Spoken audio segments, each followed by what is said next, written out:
Creo que ya se solventó. Bueno, qué gusto saludarlos nuevamente. Vamos a iniciar la clase del día de hoy. Esta es la última de la semana que tenemos virtual y la otra creo que ya estamos presencial y yo creo que si no mal recuerdo, ya será la última semana del contenido del segundo parcial. Entonces vamos a tratar de avanzar. Si ustedes ya tuviesen a la mano ahí el calendario de exámenes o si por ahí se los mandan de manera extraoficial, me lo pueden compartir, se los voy a agradecer bastante así. Avanzamos con esto. Bueno, hoy es el último día que vemos las últimas características referentes a los contratos mercantiles. Ya hemos abordado unas cuantas y creo que ha sido muy valioso el conocer algunas de ellas que cuando mencionamos contrato mercantil, pues nuestra mente se reduce a pensar que es un contrato así de una forma sencilla, de una forma sin mayor complejidad, pero cuando empezamos a profundizar en la figura y empezamos a aplicar toda la teoría a lo que son los contratos y lo complementamos con la ley, vemos que no es tan sencillo. Y esto se configura como los pilares o las columnas, podríamos decir, de lo que son los contratos. Entonces, ya cuando empecemos a ver los contratos de manera particular, nosotros ya tenemos un antecedente general de cómo son los contratos, cómo se interpretan, cómo se ejecutan, cómo se cumplen y también, como he reiterado, cómo se solventan o se solucionan algunas situaciones que se puedan presentar para que nosotros tengamos ese conocimiento legal necesario para poder solventarlo, para poder buscarle una salida, para poder superar estas cuestiones que de una u otra manera se dan. Por supuesto, uno trata como profesional de dar esa asesoría de manera integral, de manera que si se suscita una eventualidad, pues sea algo mínimo y lo demás sí ya es nuestra calidad de asesoría la que va a determinar qué tantos problemas o no se puedan generar. Bueno, entonces vamos bien. El último día de clase abordamos lo referente a los contratos por adhesión. Mencionamos ahí la base legal de el Código de Comercio y también vimos ahí algunos artículos de la Ley de Protección al Consumidor y al usuario. Esta ley, pues ya vimos nosotros lo referente a los contratos por adhesión o los contratos mediante formularios. Entonces ya podemos dar una asesoría ya con base a esa enseñanza. Sin embargo, podemos nosotros en tiempo libre o cuando podamos profundizar más en esa normativa, porque solo vimos ahí el objeto y hay muchas cosas de las que no hablamos porque no tienen tanta relación en este momento con el contenido. Pero lo que sí abordamos fue todo esa hilación de lo que es referente a los contratos mediante formulario. Entonces, creo que eso también nos queda bastante claro y sobre todo es importante hacer ese énfasis que ya por la hora, no sé si todos estaban conectados, pero mencioné que esos contratos de conformidad con el artículo 50 o 52, no recuerdo bien, de esa ley en mención, todo contrato que vaya a tomar esta modalidad mediante formulario o por adhesión, siempre debe estar autorizado previamente por la autoridad competente. Entonces, ese requisito sine qua non es un requisito indispensable, es un requisito vital. Todo lo demás va a funcionar, va a regir, va a iniciar una aplicación, pero lo primero es lo primero y la ley nos obliga y nos indica que es un deber someterlo a consideración de la autoridad administrativa competente para que ésta pueda autorizarlo. Entonces, eso lo debemos de tener bien claro. Bueno, entonces, el día de hoy nos toca abordar 4 puntitos. Bueno, el primero de ellos es la representación aparente. Voy a pedirle a alguien que pueda darle lectura a este artículo 670 del Código de Comercio, por favor. Artículo 670. Representación aparente. Quien haya dado lugar, con actos positivos u omisiones graves, a que se crea, conforme a los usos del comercio, que alguna persona está facultada para actuar como su representante, no podrá invocar la falta de representación respecto a terceros de buena fe. Ok, excelente. Bueno, este artículo pues no merece mayor profundidad. Entendemos nosotros que la representación aparente es aquella situación en la que un representante o un auxiliar del comerciante pues realiza ciertas actividades en nombre de él. O, aunque no manifieste expresamente de él, nosotros por la vestimenta, por el lugar donde se encuentra, por el conocimiento del negocio, pues creemos que está actuando en representación de esa sociedad, como dueño de una empresa o como trabajador de esa empresa. Entonces, acá hay una diferencia bien importante con el derecho civil, que también tiene alguna excepción por ahí, ¿verdad? Pero cuando nosotros queremos realizar alguna negociación en el ámbito civil, lo que nos solicitan es que nosotros acreditemos esa representación, es decir, que nosotros podamos, mediante una documentación, justificar la legitimidad que tenemos para actuar en nombre de otra persona.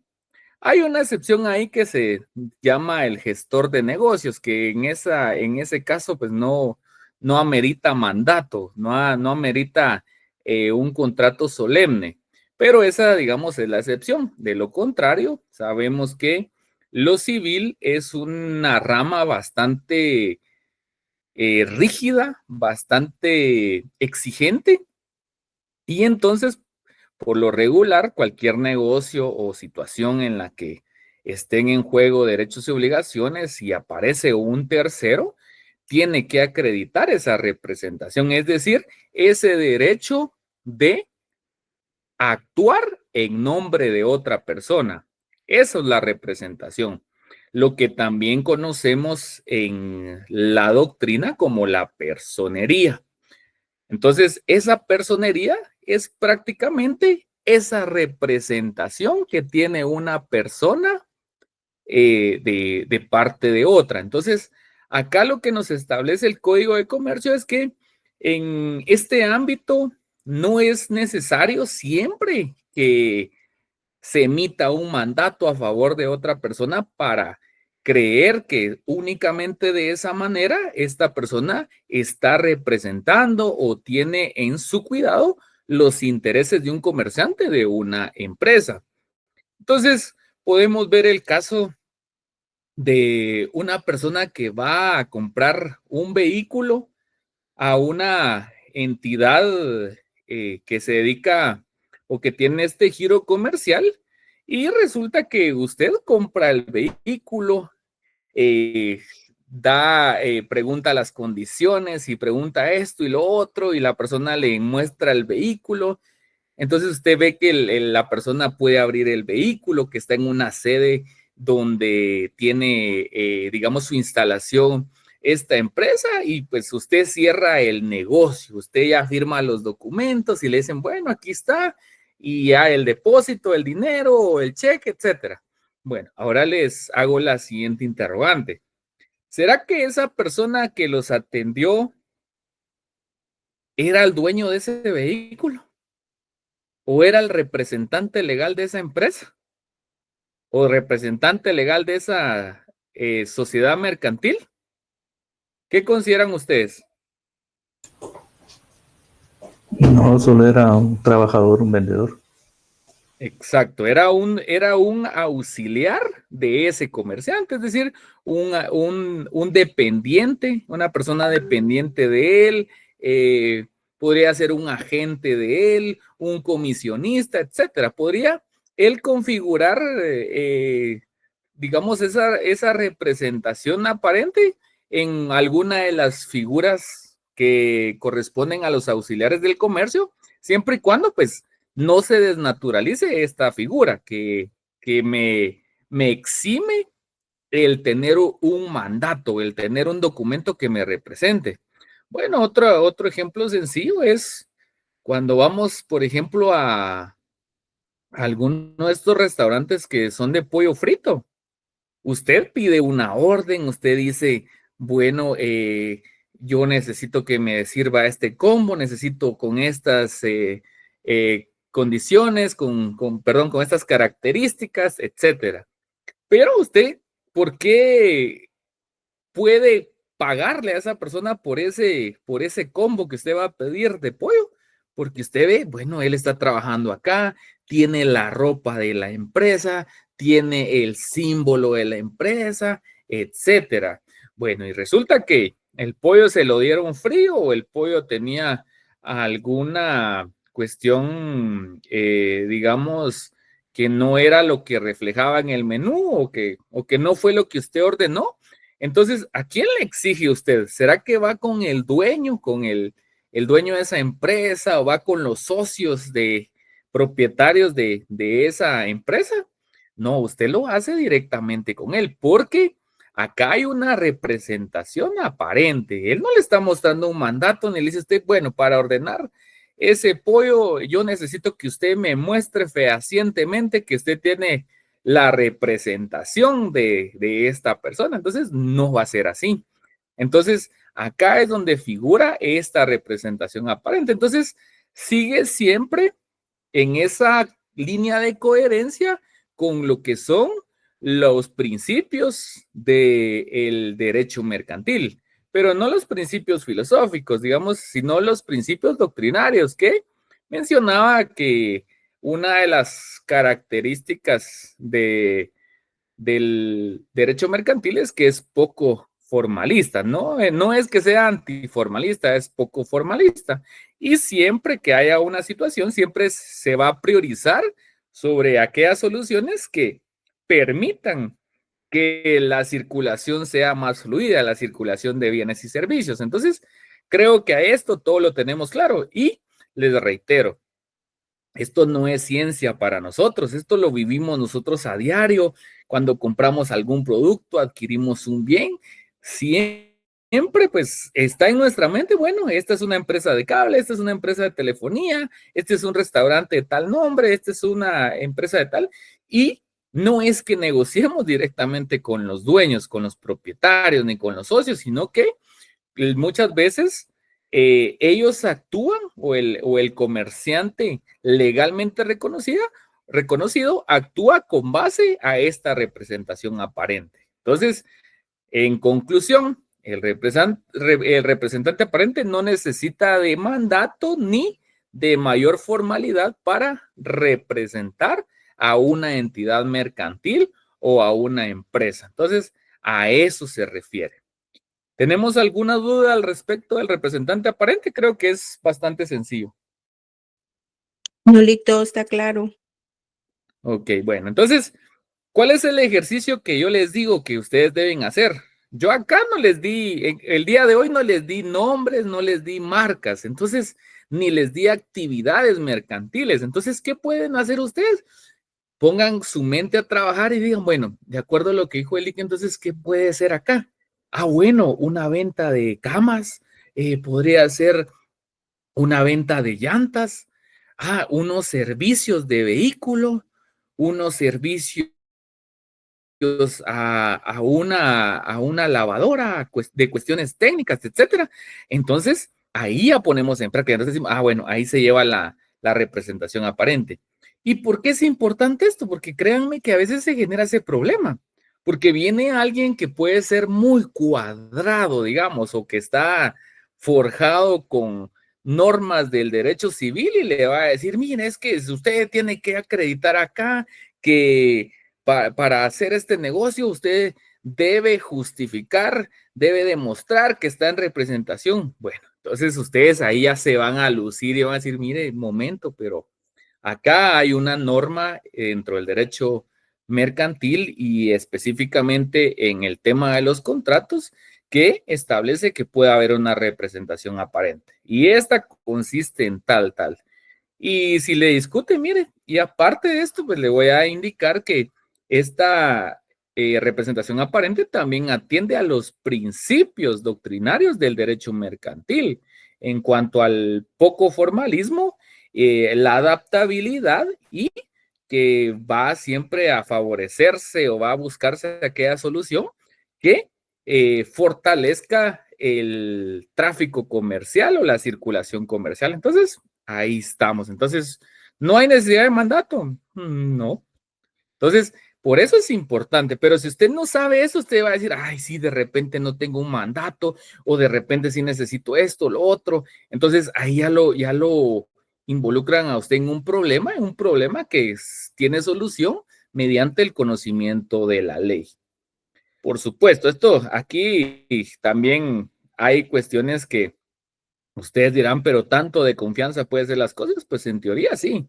Ahora bien, si derivado de esta representación se generara algún perjuicio, pues entonces habría que analizar la participación de la persona. Pero, como les reitero, estas normativas están hechas o están destinadas para favorecer el tráfico comercial. Entonces, si es que se comete alguna cuestión irregular en este tipo de figuras, entonces ahí ya se puede acudir incluso a las instancias penales, es decir, al Ministerio Público a promover una denuncia en contra de la persona o en contra de las personas que figuraron, pero ahí ya les estoy hablando que se derive un problema o una situación demasiado complicada. De ahí, lo demás se resuelve en el ámbito mercantil. Bueno, ahora vamos con el contrato definitivo, artículo 692. ¿Alguien que pueda leerlo, por favor? Artículo 692, contratante definitivo. Permítanme, al celebrarse un contrato, una parte puede reservarse la facultad de designar dentro de un plazo no mayor de 3 días, salvo pacto en contrario, el nombre de la persona que será considerada como contratante definitivo. La validez de esta designación depende de la aceptación efectiva de dicha persona o de la existencia de una representación suficiente. Si transcurrido el plazo legal o convenido no se hubiere hecho la designación del contratante o si hecha no fuere válida, el contrato producirá sus efectos entre los contratantes primitivos.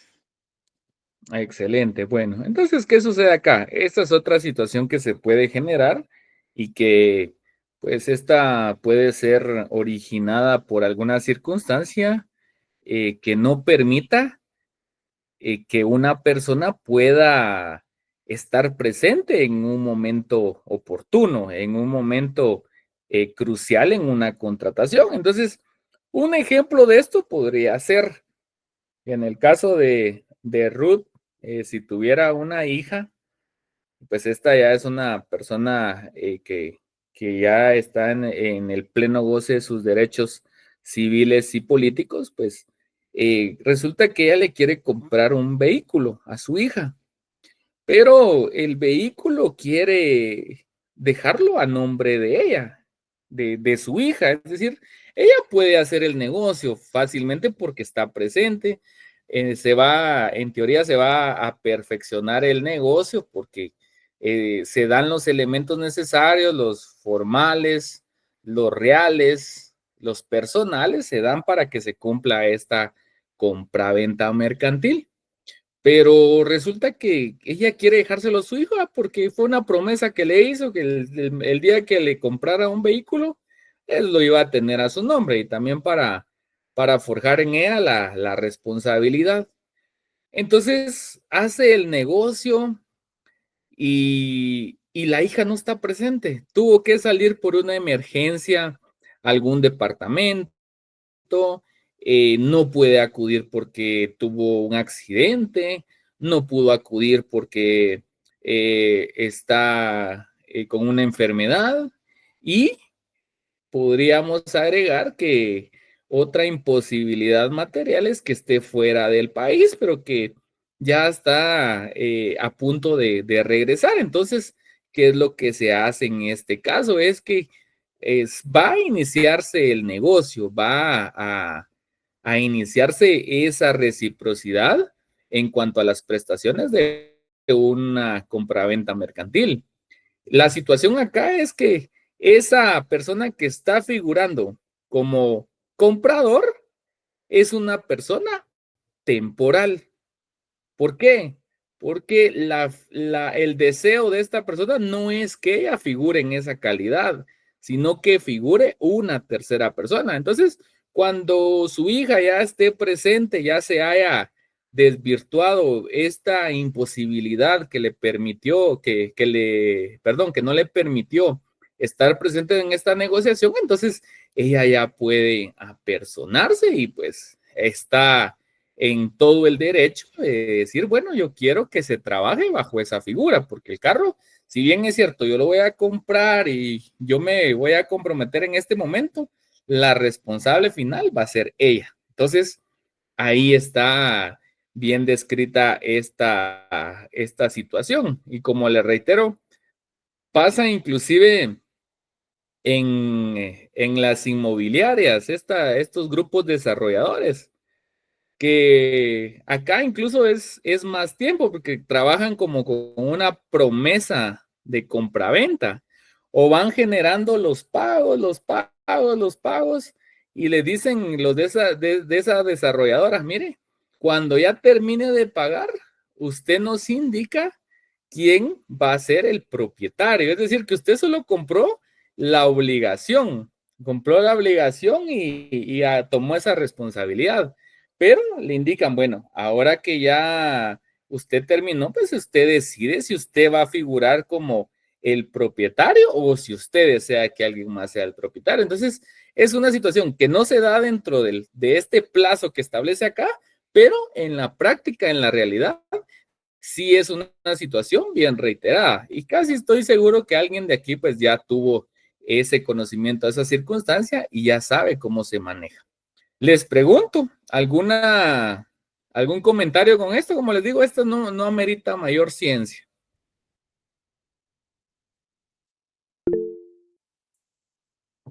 Eva, por favor.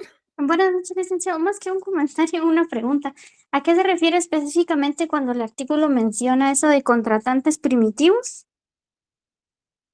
Ok, excelente. Gracias por la pregunta. Bueno, establece, digamos que para que se dé o se perfeccione esta figura, existe un tiempo prudencial. ¿Cuál es el tiempo que me establece el artículo? Para poder nombrar digamos, un comprador definitivo. ¿Cuál es el plazo que me establece? Eva, le pregunto. Dentro de un plazo no superior de 3 días. Ok, exacto, 3 días. Eso significa que después de que yo como comprador, estamos en el ejemplo que les acabo de mencionar, después de que yo decido comprar y que le comento al vendedor de esta circunstancia, es decir, mire, a partir de mañana, pues yo ya entro en este término y entonces tengo que hacer este cambio, digamos, del comprador definitivo dentro de esos 3 días. Entonces, ¿qué pasa? ¿Qué sucede? Imagínense que la persona, por alguna circunstancia, vamos a traer a colación nuevamente la persona que se encuentra en el extranjero. ¿Qué sucede si hubo una tormenta allá en Texas y la persona tenía planeado regresar el día de mañana, pero resulta que no puede regresar, es imposible, no hay vuelos, entonces va a regresar hasta dentro de 5 días. Entonces, como en este caso ya se superó el plazo, entonces el contrato se va a perfeccionar con los negociantes o los contratantes primitivos. ¿Y quiénes fueran los primitivos? Quienes iniciaron el negocio, es decir, en el caso de Ruth, Ruth quería que su hija fuera la propietaria de ese vehículo, pero como no pudo regresar y no obstante que la otra empresa o esta empresa que le vendió dio el plazo y ella se comprometió a que la otra persona se tenía que apersonar dentro de ese plazo. Y superado entonces se tiene como que no tiene interés en eso o no cumplió o por X circunstancia, pero eso ya no depende del vendedor. Entonces, por lo tanto, el contrato va a continuar con los comerciantes o con los contratantes primarios, es decir, los que originaron ese negocio, los que originaron ese contrato. Ahora sí, licenciado, gracias. Ok, perfecto. Ese tip, miren pues, es bueno que ustedes pregunten de esas palabritas porque a veces cuesta entender el contexto, pero realmente tiene una razón de ser, tiene una razón de estar de esa manera. Bueno, vamos a pasar, Silvia, por favor.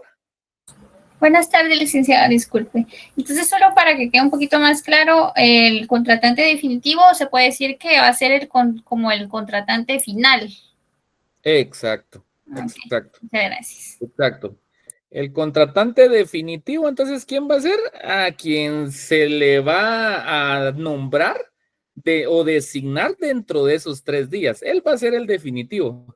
Acá el artículo no está indicando, bueno, que de donde se originó el pago, de donde se originó el negocio. No, él dice, bueno, el legislador dejó previsto ahí que, bueno, acá va a ser el que se designe dentro de esto. Usted no está preguntando de cómo se generó ese negocio, cuáles fueron las causas, cuáles fueron las motivaciones. No, acá únicamente dice, bueno, usted está en capacidad de cumplir con esto, pero el beneficio no quiere que sea para usted o las obligaciones que no sean para usted, entonces van a ser para la otra persona.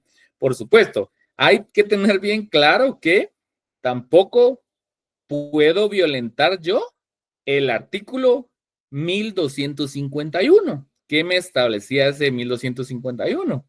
Que la persona debe manifestar su voluntad, debe manifestar su consentimiento y que éste no adolezca de vicio.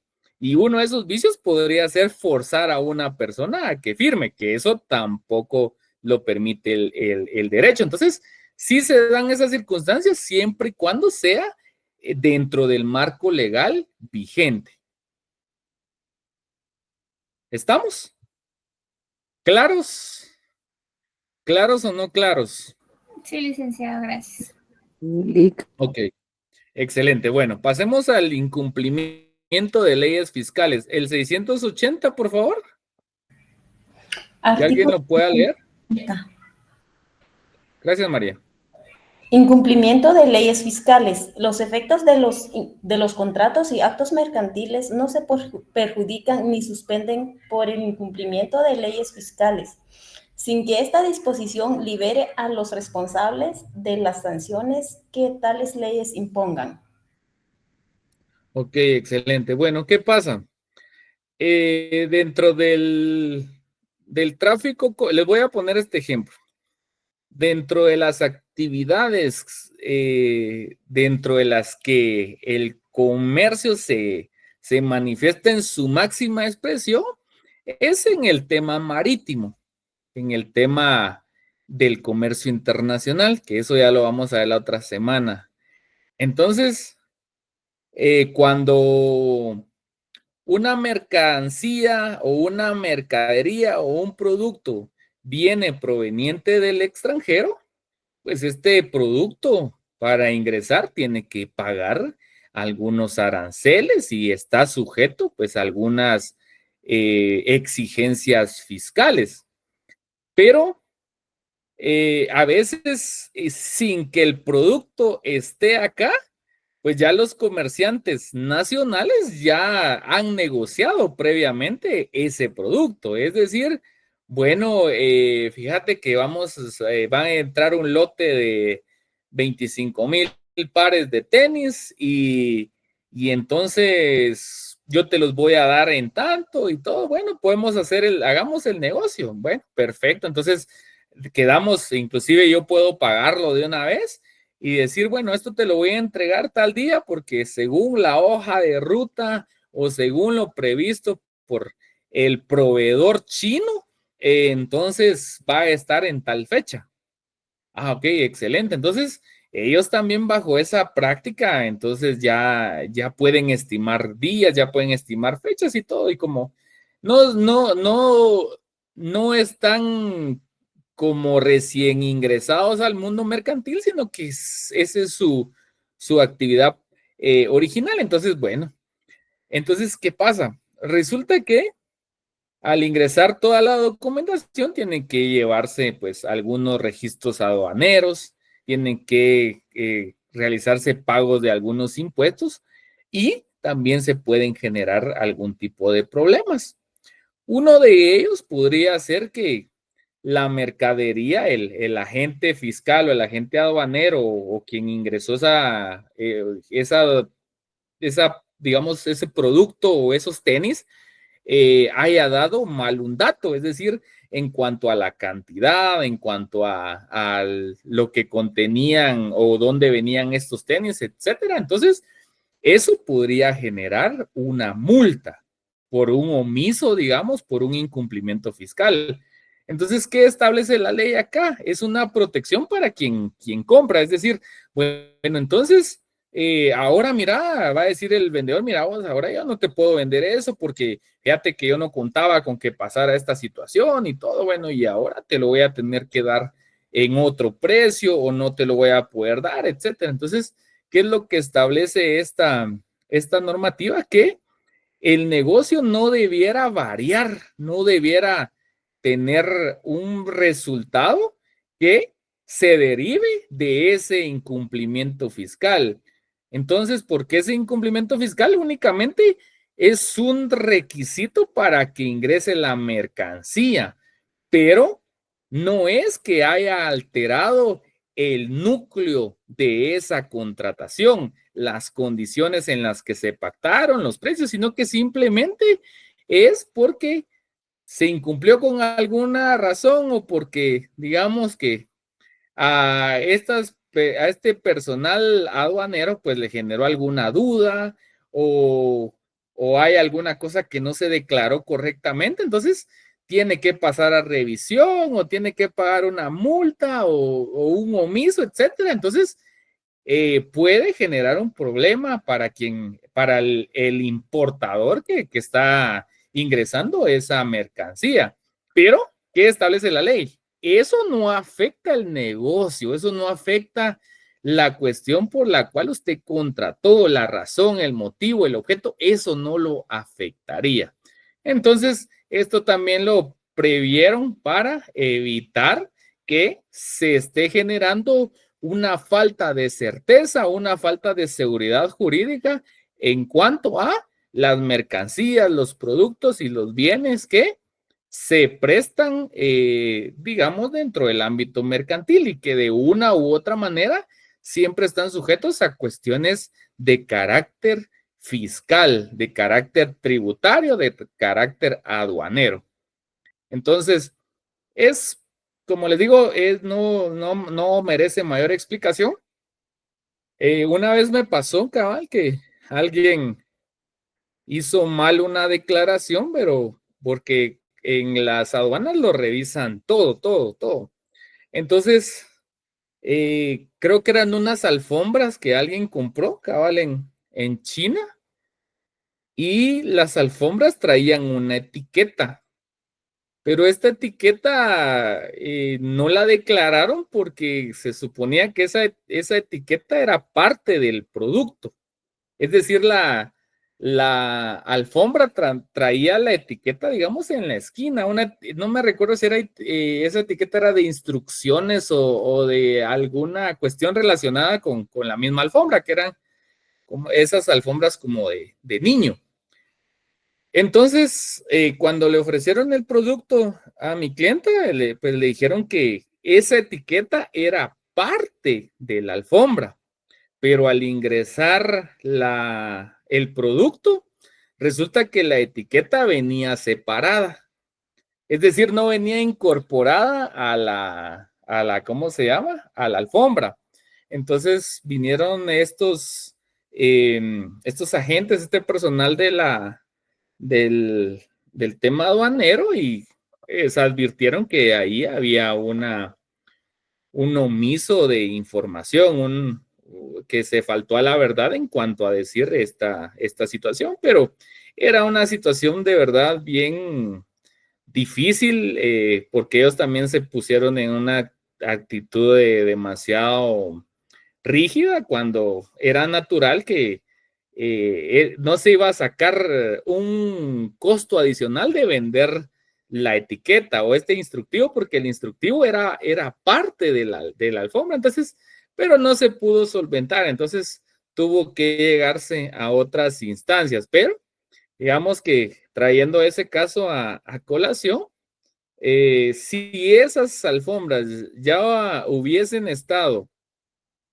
ya en un negocio o que ya estuviera comprometido, pues esta situación de la multa que se generó de este aparente incumplimiento, entonces no tendría por qué haber afectado el negocio principal, porque este era un tema relacionado al ámbito fiscal. Entonces les cuento esa experiencia porque seguramente a alguno le va a pasar y ya saben que hay que tener cuidado con eso y ahí es donde funcionan o donde inician a operar este tipo de normativas. Les pregunto, ¿alguna duda al respecto del incumplimiento de leyes fiscales? No, Lic. Ok.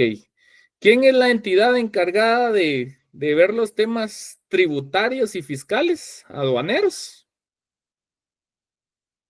Les pregunto. La SAT. La SAT. La SAT. Exacto, la SAT. El fisco ellos se dedican a ver todo el tema de la recaudación tributaria, la recaudación aduanera, entonces ellos son los encargados. Por supuesto, la SAT tiene varias intendencias y tiene varios órganos internos que se dividen en cuanto a la funcionalidad o al ámbito de las actividades que se estén controlando, que se estén verificando o fiscalizando. Entonces, eso también es importante. A veces pareciera que nada está amarrado y a la vez todo está amarrado. Por cierto, creo que Luis Felipe en la clase, hace como 2 clases, me comentó de algunas reformas de la ley de contrataciones, que estas se generaban por la entrada en vigencia de la ley de competencia. Y yo les comenté en esa oportunidad que no había tenido pues el gusto de leer con detenimiento esta famosa ley de competencia y pues ya tuve la oportunidad de echarle un ojo y es bien importante porque cabalmente ahí se hace una modificación efectivamente de la ley de contrataciones del Estado. Así también se hace una modificación del Código Penal y se hace modificación del Código de Comercio. Entonces, bien importante porque pareciera que esta normativa, por ser de carácter mercantil, pues solo puede alterar aspectos mercantiles, pero al revisarla y al ver estas disposiciones de reforma, pues vemos que altera no solo al ámbito mercantil, en específico el Código de Comercio, sino que la ley de contrataciones y el Código Penal. Por favor, Luis Felipe. Por lo que pude entender, licenciado, como que eliminan el delito de pacto colusorio. Exacto. Porque no importa que vaya, que oferten, siempre quede para una misma persona o algo así, fue lo que... Exacto. Exacto. A eso se dedica a todas aquellas actividades anticompetitivas, específicamente las monopólicas y en el caso de la ley de contrataciones, los pactos colusorios, que aquí no les voy a explicar qué significa eso porque creo que los puedo confundir, pero es una figura dentro del ámbito administrativo que consiste en que, digamos, varias empresas o varios oferentes se pueden poner de acuerdo para presentar ofertas, pero ya con una negociación previa, es decir, que ellos van a garantizar que uno gane ese evento de compras, pero no bajo un aspecto de competitividad, sino que ellos ya previamente ya establecieron quién puede ganar o quién va a ganar y ambas entidades salen beneficiarias. Entonces, acá se elimina esa figura del pacto colusorio. Pero eso sí no es motivo de examen, porque eso solo lo estamos agregando adicionalmente, pero cuando les toca estudiar para el área pública en el derecho administrativo, sí van a tener que leer la ley de contrataciones. Entonces, vieran qué importante es. Y entonces, significa que el Código de Comercio tiene otras modificaciones. Eso sí les queda de tarea a ustedes. Se modificaron e inclusive advertí un error en la modificación. Ahí me cuentan ustedes si encuentran el error. Lean la ley de competencia. Si no quieren leerla completa, solo lean el objeto y váyanse a las disposiciones finales, disposiciones transitorias, y ahí van a ver que ustedes qué artículos fueron los que se modificaron. Inclusive, como les digo, modifican un título de un libro del Código de Comercio. Entonces, ojo con eso, hay una actualización aparte de la ley de tarjetas de crédito. Creo que era la última que había modificado el Código de Comercio. ¿Estamos? Bueno, ahora viene esta parte importante, terminación. Artículo 688. ¿Quién puede darle lectura, por favor? Artículo 688. Ajá, por favor. Terminación.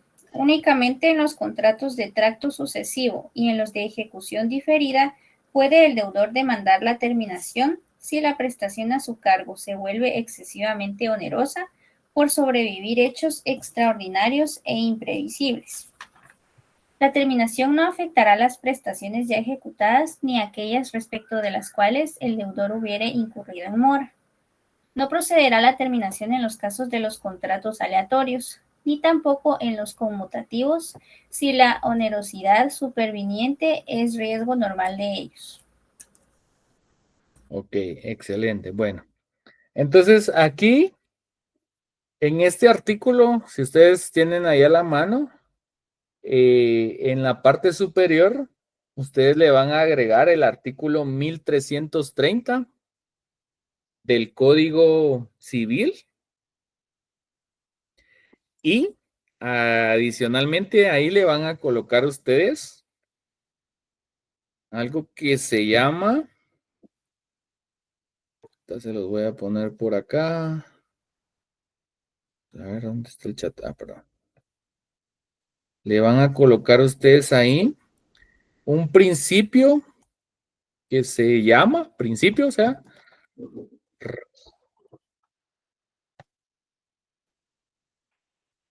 rebus stantibus.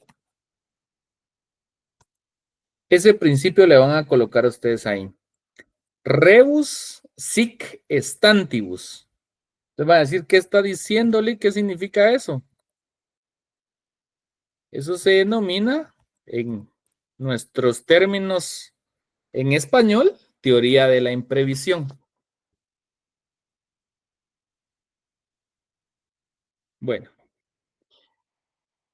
Rebus sic stantibus. ese es un principio que, digamos, tiene un valor importante en lo que es el derecho civil, pero también vamos a ver acá que también se genera de cierta manera. ¿Por qué? Le voy a poner un ejemplo. Este ejemplo es bien fácil de entender. La ley me establece que un comerciante puede terminar un contrato, puede pretender su finalización cuando la prestación de un servicio o la entrega de un bien en aquellos contratos que son de tracto sucesivo, es decir, aquellos contratos que no se perfeccionan en un único momento, sino que tienen una secuencia de varias prestaciones o se hace de forma periódica. Bueno, entonces, cuando esta prestación se está realizando de forma periódica y de la nada aparece alguna circunstancia, aparece algún factor que pueda hacer demasiada onerosa esa prestación. ¿Qué significa eso? Que la prestación que él había perdido, que había, digamos, esa obligación a la que se había comprometido en algún momento, se volvió demasiado cara, se volvió demasiado oneroso. Su cumplimiento es de un valor elevado. Entonces, ¿qué sucede? Luis Felipe pone ahí de ejemplo la pandemia. Es un buen ejemplo. Bueno, entonces, ¿qué sucede? Ah, bueno, perfecto. Entonces, fíjense que uno le comenta al otro, a la persona que estaba prestando el servicio. Fíjese que yo ya no voy a poder presentar este servicio porque realmente, como dirían los comerciantes informales, esto ya no me trae cuenta. Ah, bueno, ¿y por qué lo va a dar por terminado? Pues precisamente porque si eso no me trae cuenta o yo no estoy generando un ingreso, significa que estoy haciendo una actividad que va en contra de los principios del derecho mercantil, en el que se debe manifestar siempre el interés de lucro. Es decir, yo no voy a hacer una actividad solo por buena gente, porque me sobra el dinero y porque necesito ver cómo ocupo el tiempo. O no, la visión del comerciante siempre va enfocada en la generación de lucro. Es decir, él siempre tiene ese interés de lucro y cualquier cosa que se haga se presume onerosa, es decir, todo tiene un costo, todo tiene un valor. Bueno, entonces, ¿qué sucede? Les voy a poner este ejemplo. Vamos a poner a Silvia. Bueno, resulta que vengo con Silvia. Yo tengo una empresa de transporte. Silvia, ¿usted dónde vive? Le voy a preguntar eso indiscreto. ¿Dónde vive usted? ¿En qué zona? En zona 13 de San Miguel Petapa. Ok, zona 13, San Miguel Petapa. Ah, perfecto. Bueno, entonces San Miguel Petapa, bueno, ahorita me voy a inventar algo por ahí. Bueno, entonces, resulta que vengo y le digo a Silvia, mire, ahorita que yo tengo una empresa, ¿verdad? Es claro, soy un comerciante, tengo una empresa.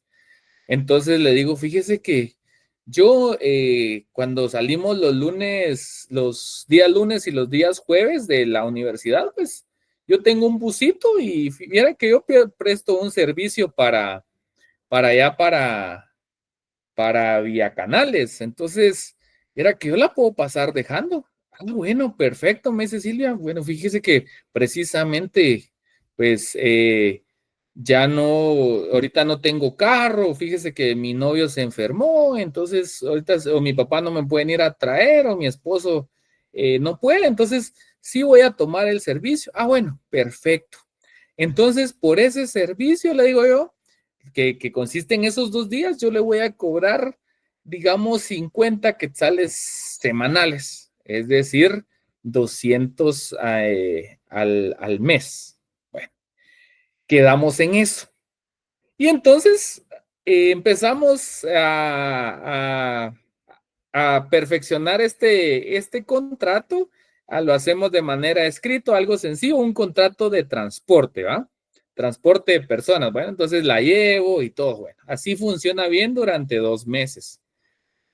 Pero resulta que después, digamos que eso fue hace 2 meses y resulta que nosotros agarramos por la ruta de Boca del Monte. Pero ahora Boca del Monte resulta que tuvo un deslave y que tiene problemas y entonces el tráfico ahí es eterno, el tráfico ahí es un problema y entonces esta situación se continúa acrecentando, se continúa agravando. Entonces, ¿qué va a pasar? En algún momento esos 200 quetzales que yo le iba a cobrar a Silvia ya no van a ser suficientes para generar el gasto, ni para ella ni para las otras personas, digamos que a las que yo pase dejando. Entonces, ¿qué pasó ahí?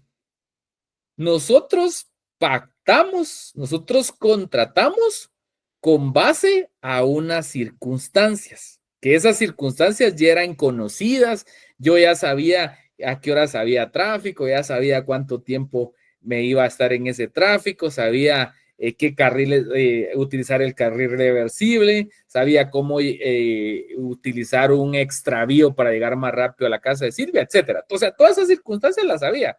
Y Silvia sabía que iba a pagar 200 por ese servicio. Pero entonces sucede algo accidental, algo eventual, algo que, un factor que modifica esa negociación. Y puede ser este ejemplo que le estoy mencionando. Entonces, ahora el llevar a Silvia a mí más bien me genera un gasto adicional cuando lo que debería generar es una ganancia, es decir, lucrar, no me está generando ningún lucro, pero yo me comprometí con ella para llevarla 1 año. Entonces, en este caso, ¿qué sucede? La ley me faculta a través de este artículo 688 a poder dar por terminado ese contrato. ¿Por qué? Porque acá se alteraron las condiciones, se alteraron digamos, los aspectos que se habían considerado un momento, de tal forma que se hace demasiado oneroso, se hace demasiado complicado y me hace no generar esa riqueza, no generar un valor adicional. Entonces, ¿qué procede en este caso? Acá la terminación del contrato.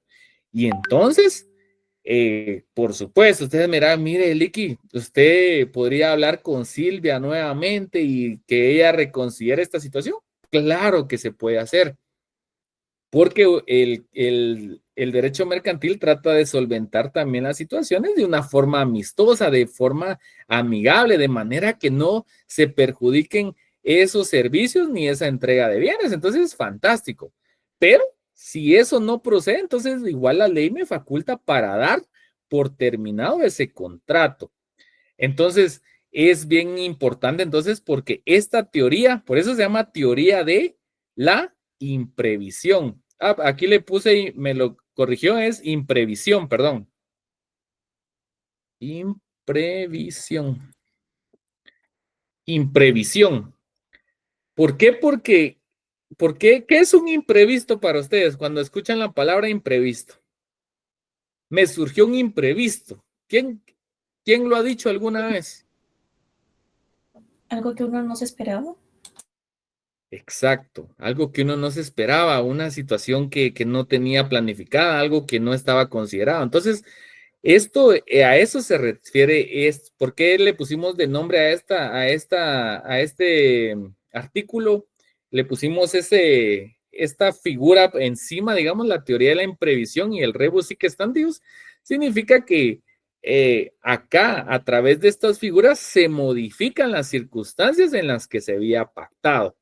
Entonces significa que debe buscarse una solución. En este caso, en materia mercantil nos establece que la solución va a ser que pueda finalizarse ese contrato. Bueno, para que lo contrastemos, porque este sí tiene cómo contrastarlo, ¿Alguien que pueda darle lectura al 1330 del Código Civil, por favor?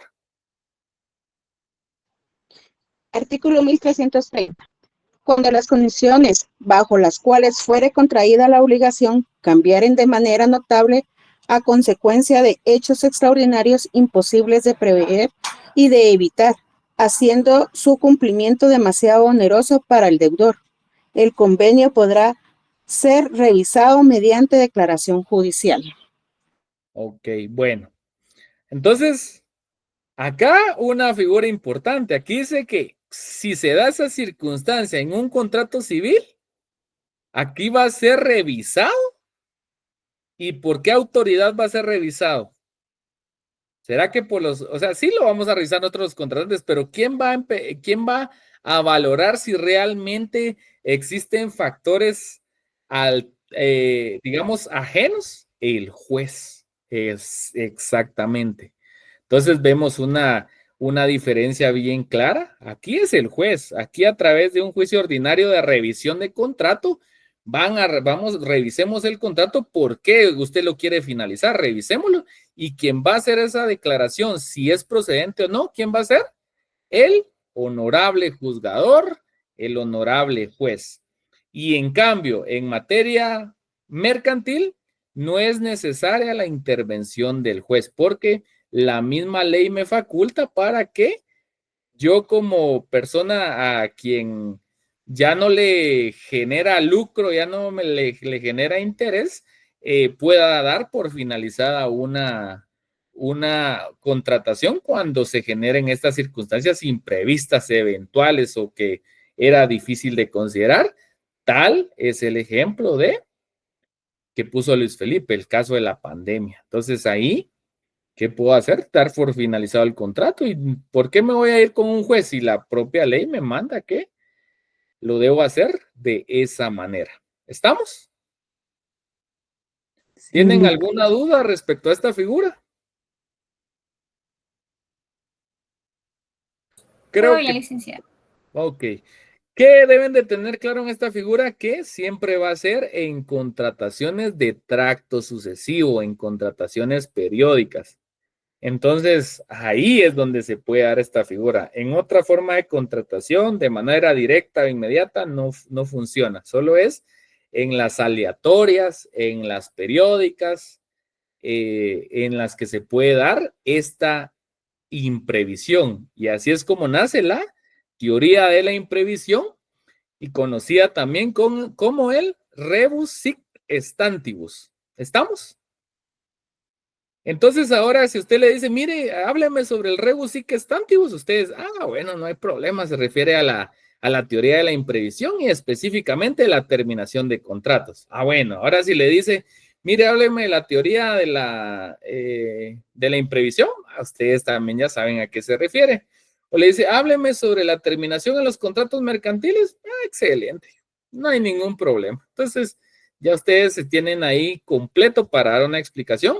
Y sobre todo me interesa que les haya quedado claro. Entonces, nuevamente hago la siguiente pregunta. ¿Les quedó claro? ¿Quieren complementar algo? ¿Algo adicional? ¿Dudas? ¿Preguntas? Ok, recuérdense que algunos tienen baja nota y les tienen que quedar súper claro porque tienen que sacar 40 sí o sí. Entonces, yo creo que es posible y entonces solo me interesa que les quede claro. Entonces, ese silencio a veces me preocupa porque digo, ¿será que lo entendieron todo o no entendieron nada? Entonces, por lo menos díganme para que yo no me vaya con la duda. Sí, licenciado, todo claro para mí. Sí, gracias. Todo claro, Lick. Bueno, entonces, ¿qué les corresponde a ustedes? Estar repasando lo que ya hemos visto, porque ya se dieron cuenta que después se cargan los contenidos. Entonces, como les digo, yo espero que solo las siguientes clases, la de las otras semanas, ahí cerramos contenido y entonces repasen lo que hemos visto, entiéndanlo, pónganse ejemplos, etcétera, pregunten, comentemos en las otras clases, etcétera. Pero de momento, siempre les he dado el espacio para que pregunten, siempre les doy la apertura para que participen, entonces ya es cuestión de ustedes. Bueno, entonces de momento me despido, que pasen feliz noche y nos vemos el lunes presencial, si Dios lo permite. Feliz noche, licenciado. Buenas noches.